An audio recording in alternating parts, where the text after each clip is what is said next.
히브리서 10장 16절입니다. 이것이 그 언약이다. 내가 세울 달은 그들을 향하여 그 날들 후에 저 사람들에게.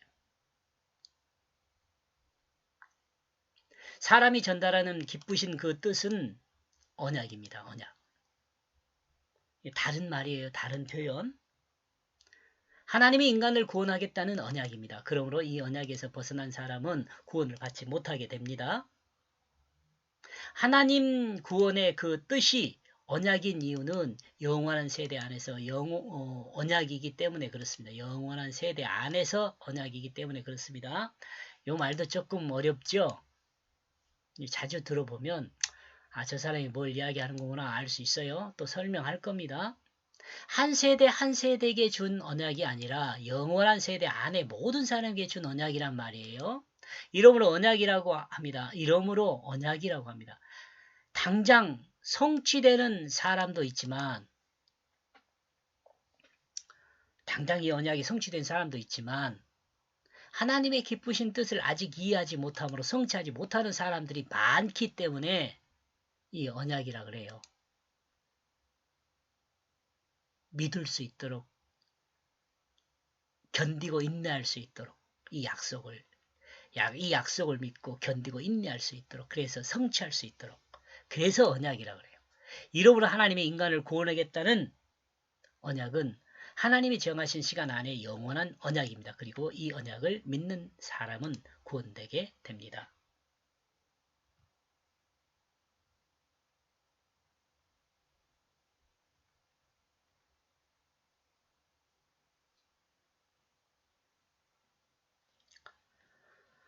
그 주님은 말하고 있다. 나는 나의 법에 힘을 주고 있다. 그들의 그 마음 위에 그리고 그들의 그 마음을 작용에 마음 위에 마음의 작용 위에 이 자체를 기록할 것이다. 이게 마음 위에 기록할 것이고 마음의 작용 위에 기록. 이게 여러분 요것을 생각하면 영혼이라고 생각하면 돼요. 영혼. 영과 생각 여기에 말씀을 새겨버린다니까.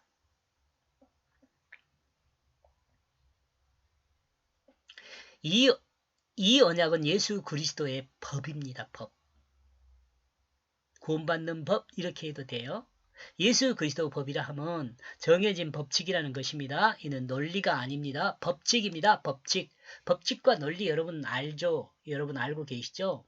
논리는 그 증명으로 보여줄 수 없는 것을 논리적으로 설명하는 거예요. 논리는. 그렇죠?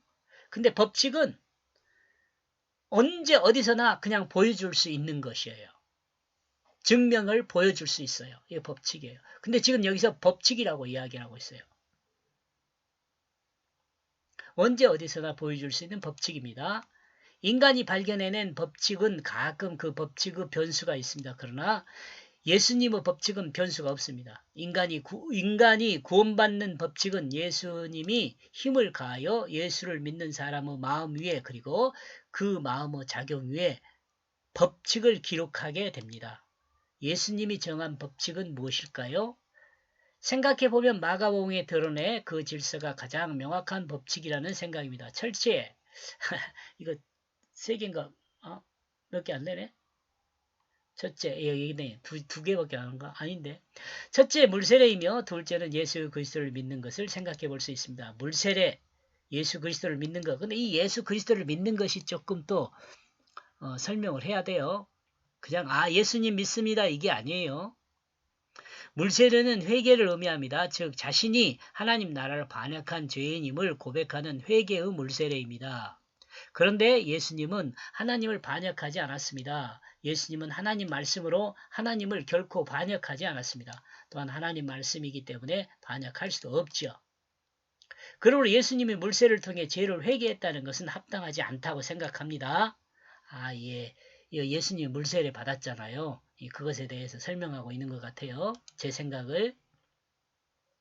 또한 예수님은 인간의 출생 방법으로 출생하지도 않았습니다. 예수님은 성령으로 잉태하여 사람의 몸을 통해 세상에 오신 하나님의 아들입니다.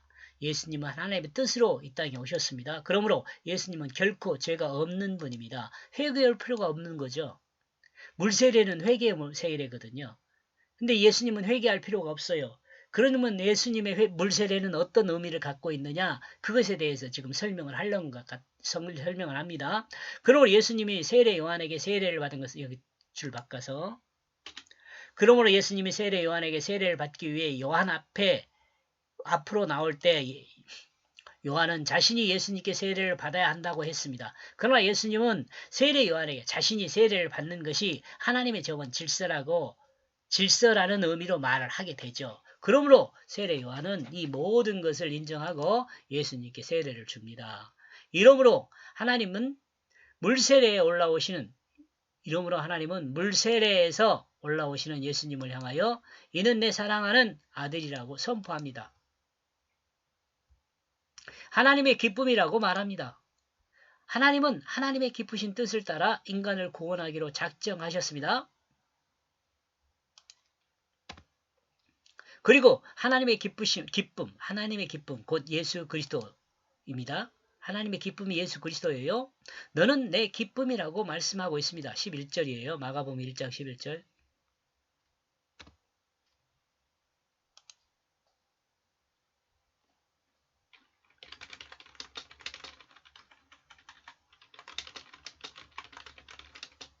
이렇게 볼 때 예수님의 물세례는 예수님이 제일 처음 받은 것이 아닙니다. 다른 사람들도 받고 다음에 예수님 물세례를 받아요. 그리고 물세례라는 점에서 모든 사람이 받는 세례와 동일합니다. 물세례라는 점에서는 다만 다른 점이 있다면 이것이 조금 생소한 여러분 이야기일 수 있어요. 다만 다른 점이 있다면 모든 사람은 자기 죄를 가지고 있는 반면 예수님은 죄가 없죠. 이것이 다른 점이죠. 이런 점에서 생각하면 예수님의 물세례는 죄를 고백하는 세례가 아니죠. 죄가 없는 하나님의 아들을 드러내는 세례죠. 죄를 고백하는 세례가 아니라 죄가 없는 하나님의 아들임을 드러내는 세례죠. 회개할 것이 없는 하나님의 아들임을 선포하는 세례라면 하나님의 아들임을 선포하는 세례란 말이죠. 그러나 인간의 물세례는 예수님의 물세례와 다른 점이 있습니다. 왜냐하면 인간은 죄인이기 때문입니다.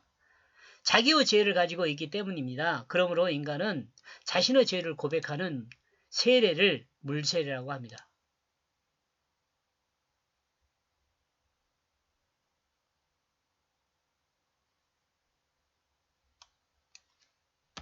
그러므로 인간 자신의 죄를 고백하는 세례를 물세례라고 합니다. 예수님은 물세례를 통해 죄 없음이 드러나고 인간은 자신의 죄를 고백해 회개가 일어나는 것이죠. 이 회개를 통해 하나님 아들이 될 수 있는 자격이 새롭게 주어지는 것입니다. 예수님은 하나님 아들이고 우리는 자격이 주어져요. 자격이. 예수를 믿는 것은 하나님의 기쁘신 그 뜻을 믿는 것입니다. 예수를 믿는 것은 하나님의 기쁘신 그 뜻을 믿는 것입니다. 그리고 하나님의 기쁘신 뜻은 인간을 구원하는 것입니다. 그러므로 하나님은 인간을 구원하는 법칙을 예수 그리스도 사역을 통해 계시하셨습니다. 이 계시한 것을 우리가 믿어야 돼요.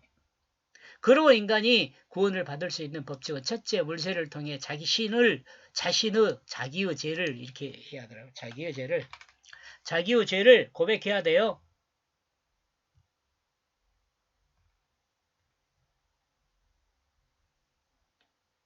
자기의 죄를 고백해야 돼요. 그리고 둘째는 예수를 믿는 것입니다. 그리고 예수를 믿는 것은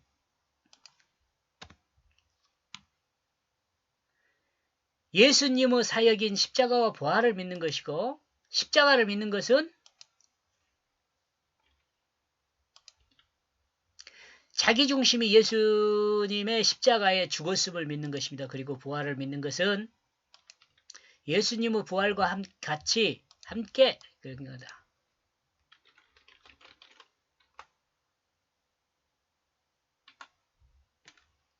예수 부활과 함께 예수 생명으로 부활함을 말합니다. 부활함을 믿는 것을 말해요.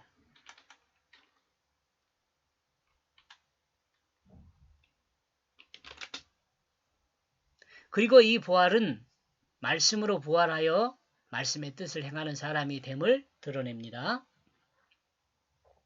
이러므로 믿음은 예수를 믿는 것입니다. 예, 믿음은 예수를 믿는 것이에요. 이와 같은 사람이 마음과 마음의 작용 위에 예수님의 법이 새겨진 사람입니다. 요 믿음을 새겨놨으니까. 이러므로 이와 같은 사람은 예수님이 보여준 그 역사적 사실을 믿고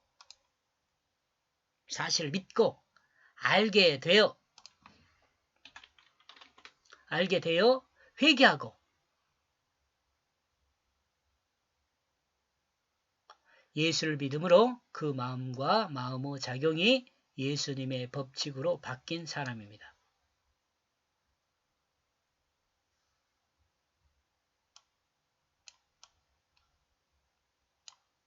여기 가야겠죠. 이와 같은 사람은 회개하고 예수님이 보여준 그 역사적 사실을 믿고 알게 되어 예수를 믿음으로 그 마음과 마음의 작용이 예수님의 법칙으로 바뀐 사람입니다. 여기까지 보겠습니다. 고맙습니다.